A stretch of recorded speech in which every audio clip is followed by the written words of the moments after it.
My mother-in-law looked me straight in the eye, her voice sharp enough to cut through bone.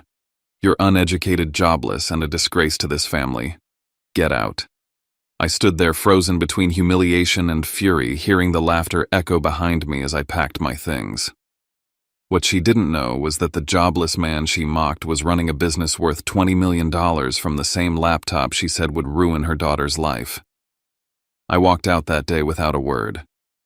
3 months later, she was on the phone begging for mercy. Funny how the tables turn when the man you kicked out ends up owning the house you live in. Before I share my story, I want to know you are here with me. Just say, "Listening" in the comments, or let me know where you are. I love hearing how far my story reach. Sometimes even the smallest connection can make a story feel heard. Thank you. And now, here's my story. And if my story moves you, please subscribe. Not for the numbers, but because every person who joins reminds me that pain can build bridges, not walls. My name's Reed Durrell, and this is how I learned that sometimes walking away is the most powerful answer you can give. I grew up in Bend, Oregon, where winters bit into your bones and the mountains stood silent like witnesses to everything you'd rather forget. Our house wasn't much an old cedar cabin passed down from my grandfather. Its roof sagging and water-stained, the kind of place where you learn to fix things yourself because no one else would. My mother, Martha, worked the night shift at a diner off Route 97, and when she wasn't pouring coffee for truckers, she was helping part-time at the local library. She smelled like brewed beans and paper dust, and to me that scent meant survival. When I turned 17, I told her I wasn't going to college. We both knew there wasn't enough money for it anyway, but the words still broke her face a little. "You don't have to give up your dreams for me," she said, her hands shaking as she folded another uniform. I told her it wasn't giving up, it was growing up. Someone had to pay rent. Someone had to make sure we didn't lose the house my father left behind before he disappeared for good.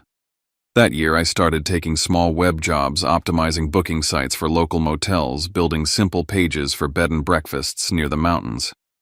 I didn't know it then, but every night spent coding under the dim yellow light would build the foundation of my life. My mother had this saying, "No one defines you by your degree, Reed. People see who you are in what you make and how you treat them." I carried that like gospel. The first version of my dream started in that cold, leaky room. I called it Aero Vista, a platform where travelers could book tours with real locals, guides who actually knew the trails, not some corporate middleman reading from a script. I learned Spanish from YouTube tutorials and message boards so I could reach more people. Every keystroke felt like I was building an exit out of poverty line by line. One night the rain came harder than usual. I was coding in my hoodie, the one that said "Bend Trails," when the ceiling started to drip. I didn't stop. I just put a bucket under it and kept going. I added one small line of text to the bottom of my page, "Made in Bend for Mom." The next morning, I woke up to a notification someone had left a review. A traveler from Arizona had found my little site, booked a hiking guide through it, and wrote, "Better than the big guys, authentic and easy." A 5-star review. It was small, but it changed everything. Traffic tripled overnight. I spent days figuring out how to handle payments, refunds, and customer emails I barely understood. When Mom got home and I told her, she laughed and cried at the same time. "See, kid," she said, touching the screen with her worn fingers, "you're already building something that matters." That week, an email came from a travel conference in Seattle. They invited me to give a short talk about small business tech. I didn't even finish reading before I clicked decline. I wasn't ready. Who'd listen to a kid from Bend who hadn't even graduated college?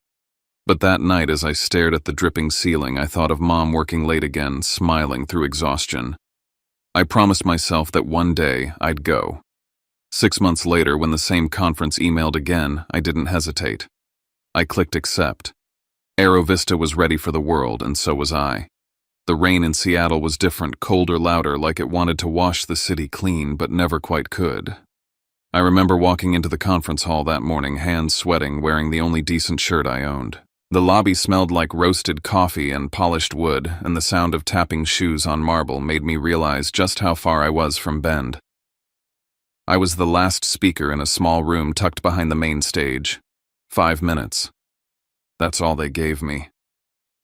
My voice shook at first when I started talking about Aero Vista, a local first travel platform where tourists can see a place through the eyes of people who live there. A few heads nodded politely, but most were checking their phones, except for one woman standing at the back. She was smiling, really smiling, like she meant it. Afterward, she walked up to me. "That's a beautiful idea," she said. "I work at the Meridian Hotel. Our guests are always looking for authentic local experiences. Have you thought about partnering with hotels?" Her name was Jasmine Carter. She had dark hair pulled back in a braid and this way of looking at you that made you feel like you mattered. We ended up talking in the hotel cafe for hours about travel, about growing up in small towns, about the weight of other people's expectations. She told me her mom, Evelyn, was a retired professor in Napa, sharp-minded but demanding. "She thinks degrees are everything," Jasmine said, laughing softly.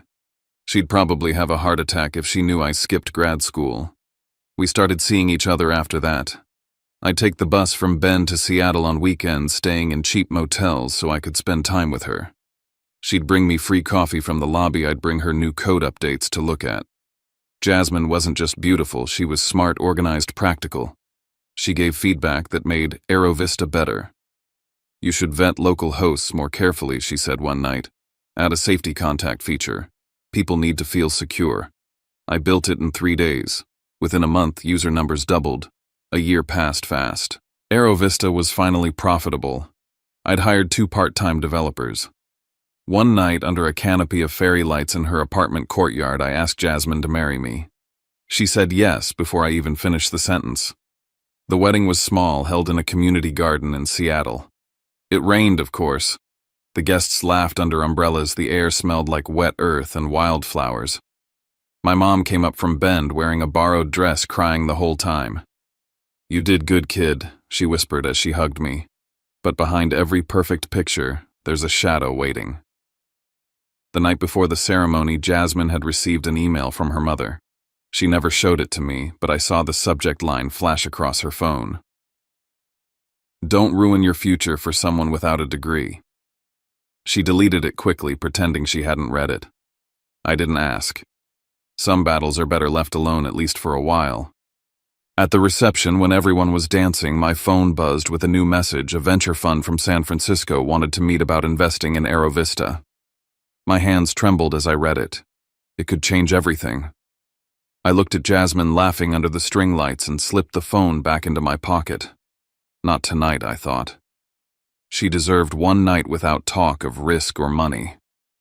As we packed for our honeymoon, Jasmine turned to me and said softly, "After the trip, can we spend some time in Napa? Mom's been alone a lot. It'd make her happy."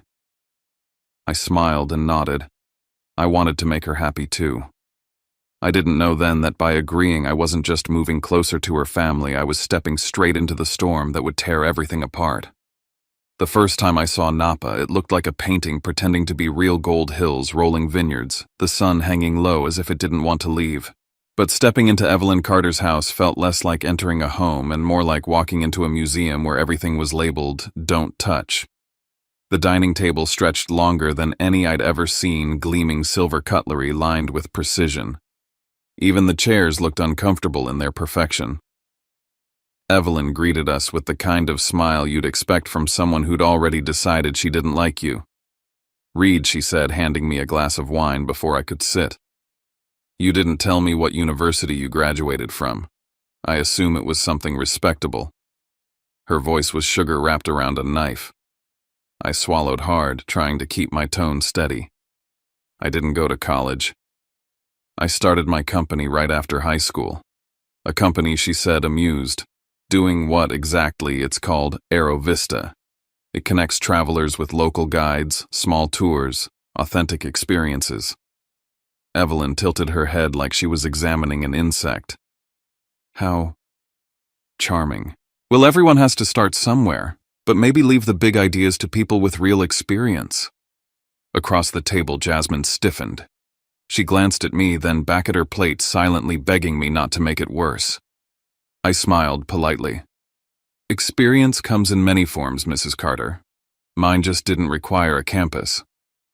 She poured herself another glass of wine, ignoring me. The room fell quiet except for the sound of forks against porcelain.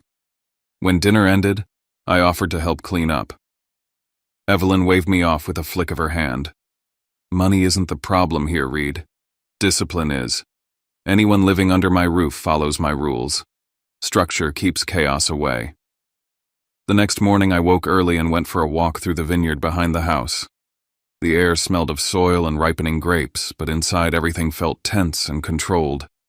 I noticed a handwritten list on the fridge titled House Rules. It was full of instructions: wake by 7, no shoes in the foyer, meals at exact times. There wasn't a single rule about kindness.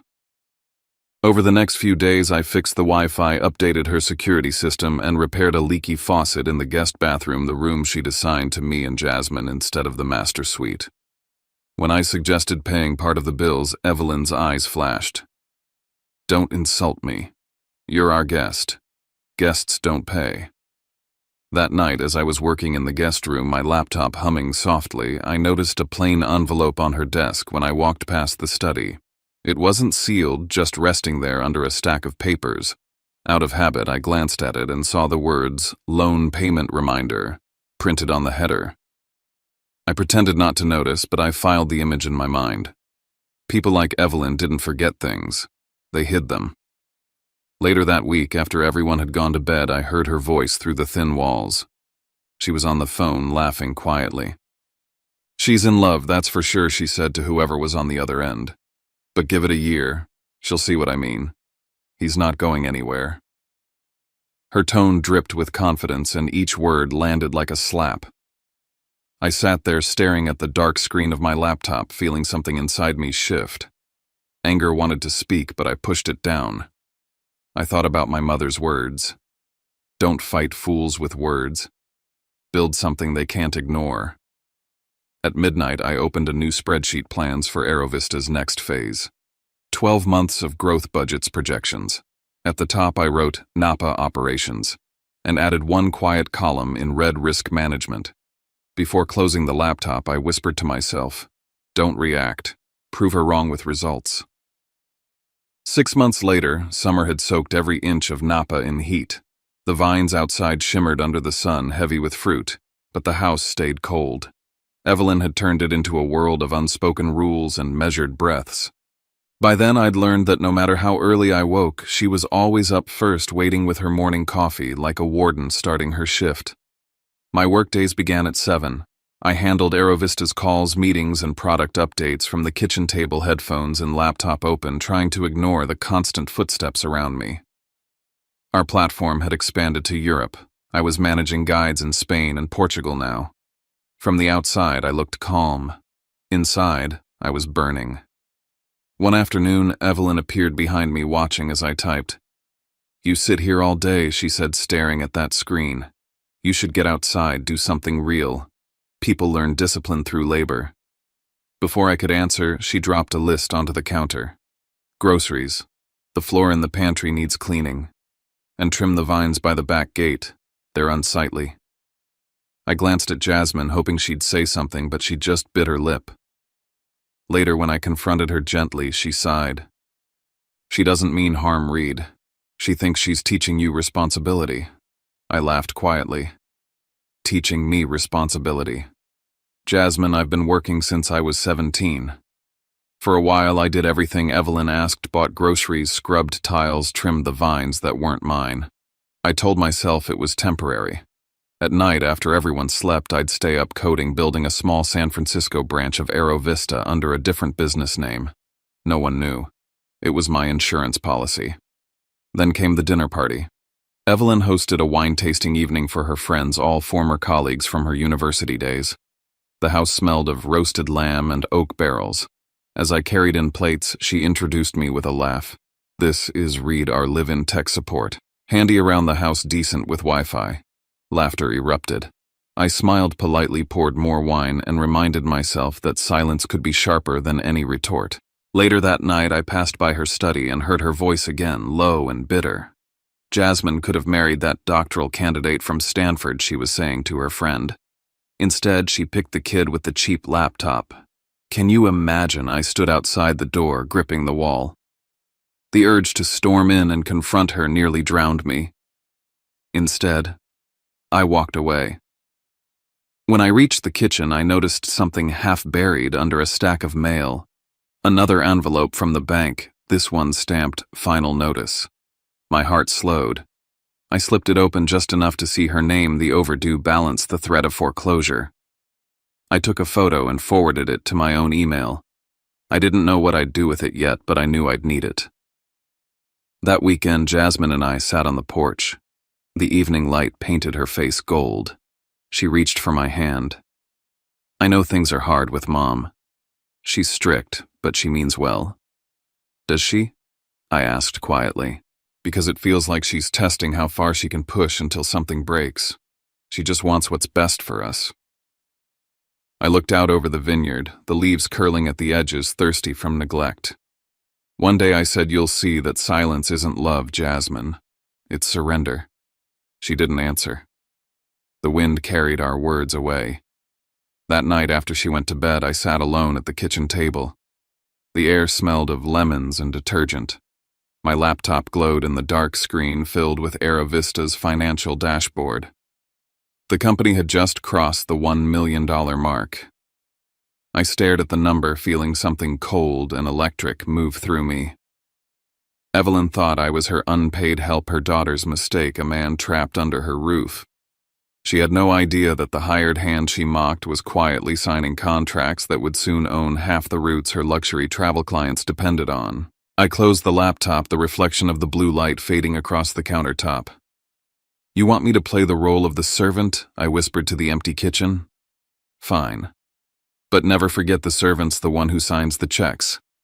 Evelyn's birthday dinner was the kind of gathering that reeked of wealth and insecurity at once.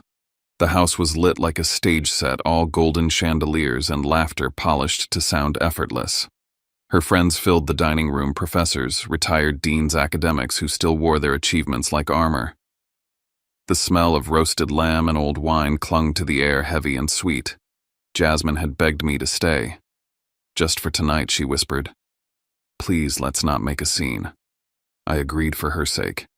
I told myself I could endure one more evening of polite humiliation. When Evelyn raised her glass, all conversation hushed. "Thank you all for coming," she said, beaming. "It's not often we get to celebrate with family. My daughter and her husband are here too, read everyone. He works from home." Her voice lingered on that last phrase like it was a punchline. "A real entrepreneur, he calls himself. Isn't that adorable?" A few chuckles broke out around the table. One man, a gray-haired professor with wire-rimmed glasses, smirked. "Working from home, huh? I wish I could get paid to stay in my pajamas, too." The laughter grew. Jasmine's hand tightened around her fork. I forced a smile and took a sip of wine. "Well," I said quietly, "some jobs don't need a campus to prove their worth." Evelyn lifted her glass again, pretending she hadn't heard me. "Oh, Reed, don't be so serious. We're all just having fun." The night went on like that, small cuts disguised as jokes, laughter wrapped around contempt. I sat through everyone, my chest tightening with every toast, every smug grin. I thought of my mother, of the nights she came home from the diner too tired to stand but still managed to ask how I was doing. She would have told me to walk away before losing my temper. I tried. But then when I stood to help clear the plates, Evelyn's voice cut across the room. "Leave that," she said loudly, her smile thin. "The house staff will take care of it." She looked straight at me, and for a moment the whole room froze. The words hung there sharp and deliberate. Something in me went still. Jasmine's lips parted, but no sound came out. I placed my napkin gently on the table. "I don't want to argue," I said, my voice steady, "but I think it's time I go." Evelyn's face tightened. "Don't be dramatic. We're just teasing you." I turned to Jasmine. "You don't have to come. I'll be fine." Her eyes glistened, torn between me and her mother. "I'm sorry," she whispered. "I'll talk to her tomorrow." I nodded, knowing she wouldn't. As I walked toward the door, I heard Evelyn's voice again, low but clear enough for everyone to catch. "I won't let my daughter be dragged down by someone who never finished school." That was the moment the air broke. I didn't look back. Outside, the night was cold and quiet. I walked to the garage where my car waited under the soft hum of a single bulb. On the passenger seat sat an old leather ledger, Evelyn's left open pages filled with numbers and signatures. A list of loans all tied to Carter Estate. One of the creditors' names jumped out at me, a financial firm in San Francisco I'd worked with during Aero Vista's early expansion. I stared at the page, my pulse steadying. There it was, the truth behind the empire she flaunted. I snapped a picture, closed the book, and set it back exactly where I found it. As I pulled out of the driveway, rain began to fall, streaking across the windshield in silver lines. The house behind me glowed in the distance, filled with laughter that already sounded foreign. I didn't feel anger anymore, just clarity. Halfway up the mountain road, I stopped the car. The valley stretched below, dark and vast. I opened my phone and checked Aero Vista's dashboard. A new email notification popped up. Contract signed. U.S. expansion deal approved.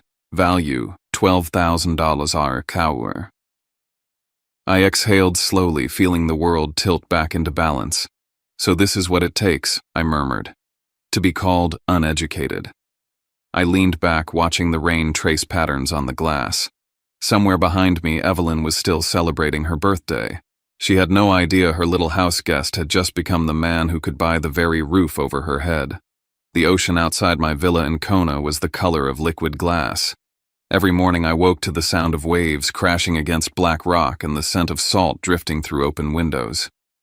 My days were quiet now, meetings at dawn with teams in Europe, late-night calls with investors. Aero Vista had exploded beyond anything I'd imagined. The same laptop Evelyn once mocked now controlled an empire. One morning as I sipped coffee on the balcony, my assistant forwarded a batch of acquisition reports. Aero Vista's finance division had completed a purchase of several California property loans from a struggling bank. I scrolled through the list, absent-mindedly, until a familiar name appeared. Carter Estate, Napa Valley. I stared at the screen. The irony was almost poetic. Evelyn's home was now collateral under my company's umbrella. The universe had a cruel sense of symmetry.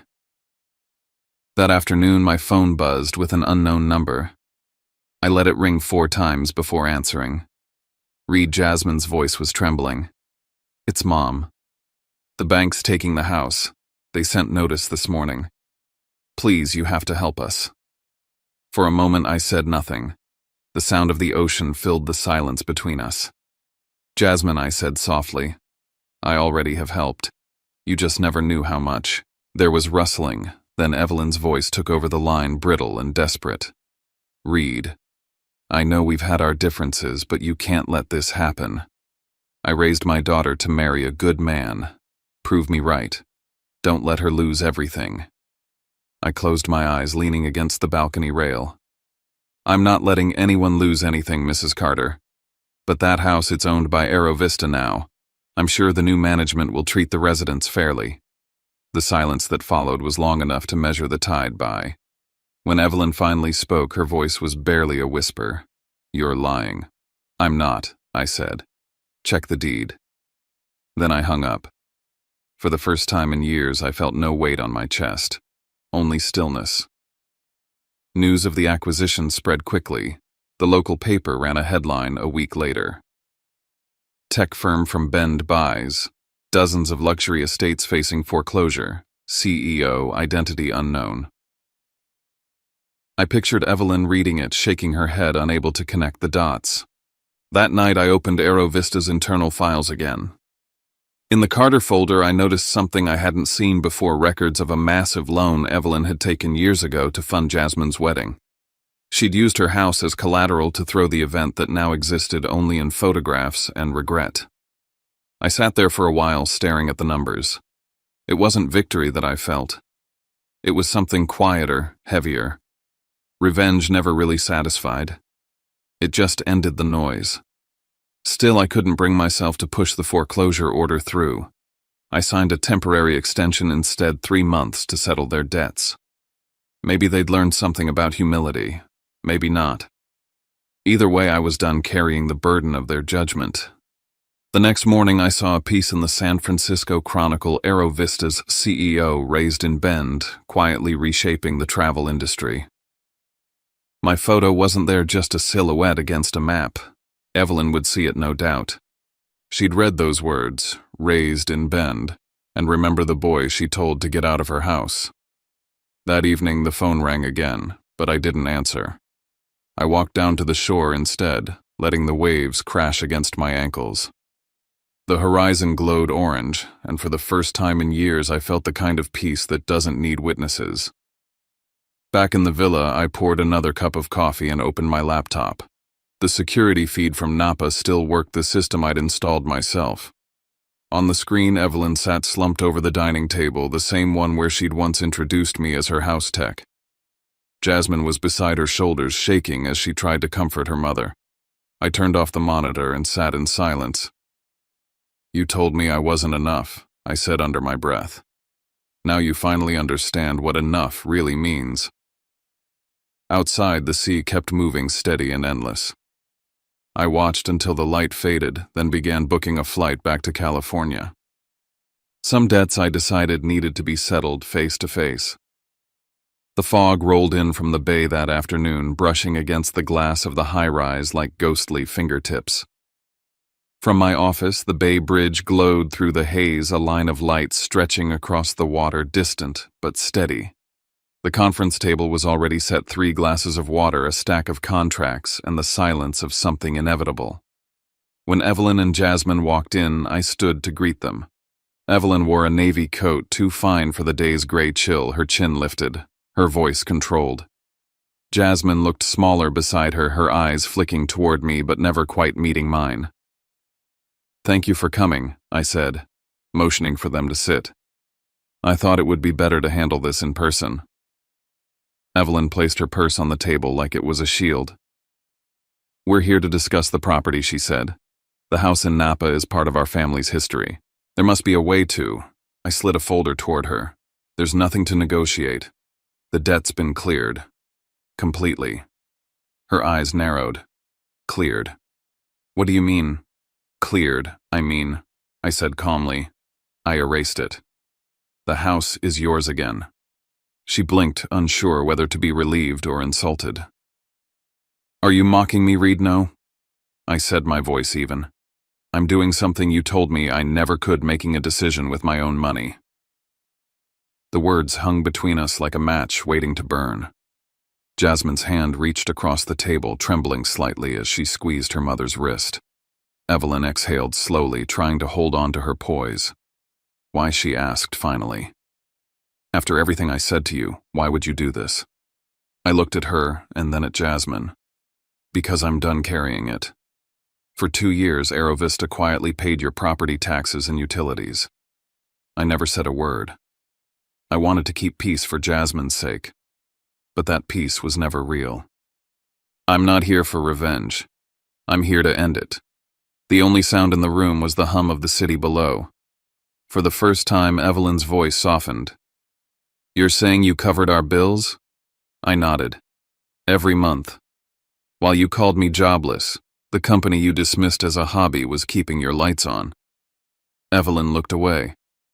Her reflection in the window seemed older, smaller. She reached into her bag, pulled out an envelope, and slid it toward me. Inside was a certificate for shares Aerovista's tourism fund. "I bought this last quarter," she said weakly. "It was performing well. I didn't even realize." She trailed off, her eyes flicking to mine. "You're the one running it, aren't you?" I didn't answer. I didn't need to. Jasmine finally spoke, her voice a whisper. "I knew, Reed. I knew you'd been paying the taxes. I found the receipts last year, but I didn't say anything. I thought if I did, Mom would feel humiliated." I leaned back in my chair, exhaustion settling deep in my bones. "I understand," I said quietly. "But silence can be crueler than words. When you chose not to speak, you chose her side, not ours." Jasmine's eyes filled with tears. Evelyn sat frozen, clutching the envelope like it was the last fragment of her pride. I pulled another document from my folder, divorce papers already signed. I slid them across the table. "You deserve to live your truth, Jasmine," I said. "And I deserve peace." Evelyn's voice cracked. "You're walking away from everything I already did," I said, standing. 3 months ago. For a long moment, no one moved. The city lights outside flickered against the glass like a heartbeat. Jasmine reached for the papers, her hand trembling as she pressed her initials on the dotted line. She didn't look up. When they rose to leave, Evelyn turned once more. "You could have destroyed us, Reed. Why didn't you?" I looked at her not with anger but with something close to pity. "Because I learned from you what power really is. It's not control. It's choice. And I choose to be done." As the door closed behind them, my attorney stepped in. "Do you want me to arrange the deed transfer? You could still reclaim the property." I stared out at the bridge glowing through the fog. "No," I said. "I don't need their house. I just need the quiet they never let me have." By morning, I would be gone back to Hawaii, back to the ocean, back to where the noise couldn't reach me. The plane landed just after sunrise. Hawaii greeted me with salt air and light spilling across the horizon like a new beginning. My mother was waiting by the arrivals gate, smaller than I remembered her, silver hair glowing in the morning sun. When she saw me, she smiled, no judgment, no questions, just pride. Driving home along the coast, she rolled the window down and let the wind whip through her hair. "You did it, Reed," she said softly, looking at the ocean. "You built a life from nothing." The villa sat above a stretch of black rock and turquoise water. When she stepped inside, she touched the walls, tracing them like they were made of dreams. "You built this," she whispered. "We built it," I said. That evening we ate dinner on the veranda. The air smelled of grilled fish and sea salt. We talked about Bend, about the diner where she used to work, about the nights she'd come home so tired she couldn't untie her apron. I told her everything, the marriage, the humiliation, the night I left Napa for good. She listened without interruption, her gaze fixed on the sea. When I finished, she said quietly, "Forgiveness isn't about them, son. It's about freeing yourself from their shadow." I nodded, staring at the horizon where the sky met the water. "I think I'm ready," I said. Later that night, I opened my laptop on the same wooden table where I'd started Aero Vista years ago. I signed the final document transferring ownership of the Napa property to a scholarship foundation for underprivileged students. One click, and the last tie to that life was gone. A week later, an article appeared online. Aero Vista donates $6.4 million property to California Open Roads Fund. The photo showed smiling students holding certificates. Behind them stood Evelyn Carter, her posture softer, her expression almost grateful. An email arrived soon after. It was from Jasmine. "Thank you. Mom's working again at the Napa Tourism Center. She's different now, humble. I hope you found peace." I read it twice, then closed my laptop. 2 days later, an old friend from Bend, Noah, arrived unannounced.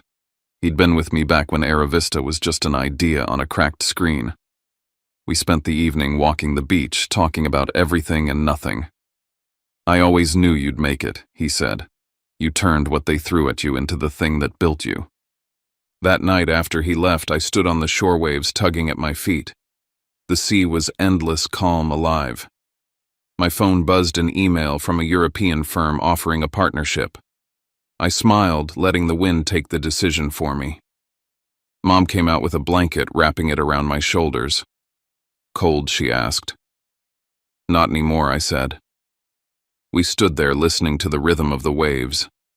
I thought of Evelyn and Jasmine somewhere on the mainland rebuilding their lives. I wished them well. I wished them freedom, the same kind I'd fought to earn. As dawn broke, I whispered into the wind. They called me uneducated, a failure. But without those words, I might never have learned my worth. The sun rose, spilling gold over the water. I closed my laptop and watched the tide pull everything old away. Aero Vista kept running silent and steady. And for the first time, I wasn't chasing anything, I was simply living. Sometimes the hardest battles aren't the ones you fight out loud. They're the ones you fight in silence, proving your worth to people who never cared to see it. I used to think success would make everything right, that once I had the money, the power, the respect, the pain would fade. But it doesn't work that way. The truth is, peace doesn't come from being above others. It comes from finally standing on your own ground, looking back at all the scars, and realizing you made it through without letting them turn you bitter. If you've ever been called not enough, not smart enough, not educated enough, not worthy enough, I want you to remember this. Their words don't define your ceiling. You do. I was once a kid, coding under a leaking roof, mocked for dreaming too high. Now I wake up every morning to the sound of the ocean, not because I wanted revenge, but because I refused to quit. Life has a way of coming full circle. The people who tried to break you often end up teaching you the strength to rebuild. And sometimes the greatest victory isn't proving them wrong, it's realizing you no longer need to.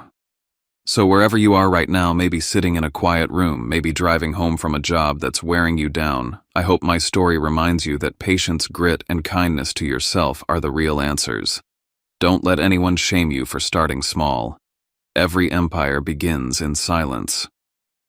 If this story found a piece of you, let me know in the comments where you're listening from. I love seeing how far these words can travel. And if you felt something, even a spark, hit subscribe. Not for me, but for you, for the reminder that you're not alone in this fight to rise above what tried to define you. Because sometimes walking away isn't weakness, it's strength. And sometimes forgiveness isn't surrender, it's freedom.